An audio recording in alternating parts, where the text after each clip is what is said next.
Полицијата низ САД ги запира протестите во врска со војната Израел-Хамас, но новинарите велат дека и тие се често цел на напади од полицијата.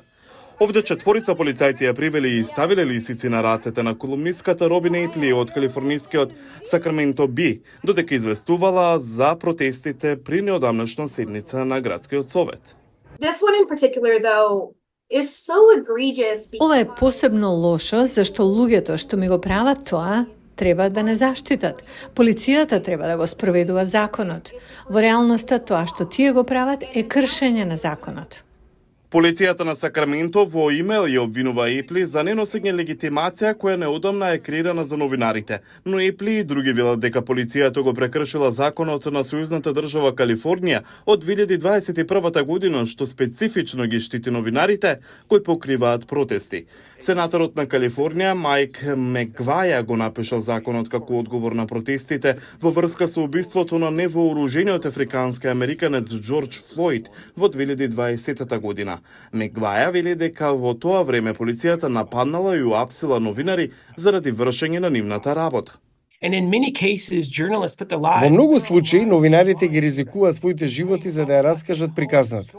Тоа што ние го знаеме е дека актот 98 обезбедува една од најсилните заштити за новинарите во цела Америка.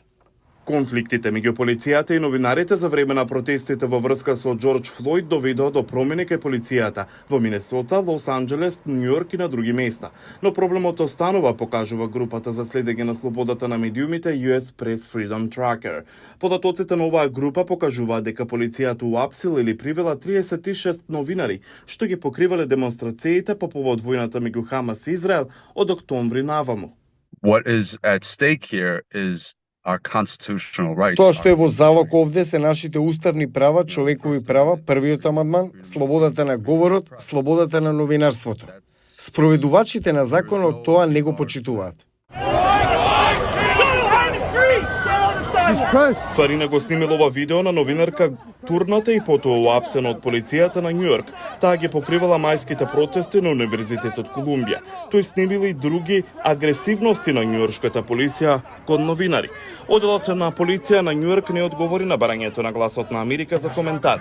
Полицијата на Њујорк неодамна плати $10 милиони за порамнување во случај од 2021 година, иницирано од новинари и демонстранти кои велат дека полицијата ги нападнала и уапсила без причина за време на протестите за социјална правда во врска со Џорџ Флојд во 2020. Не е тоа само монетарно порамнување.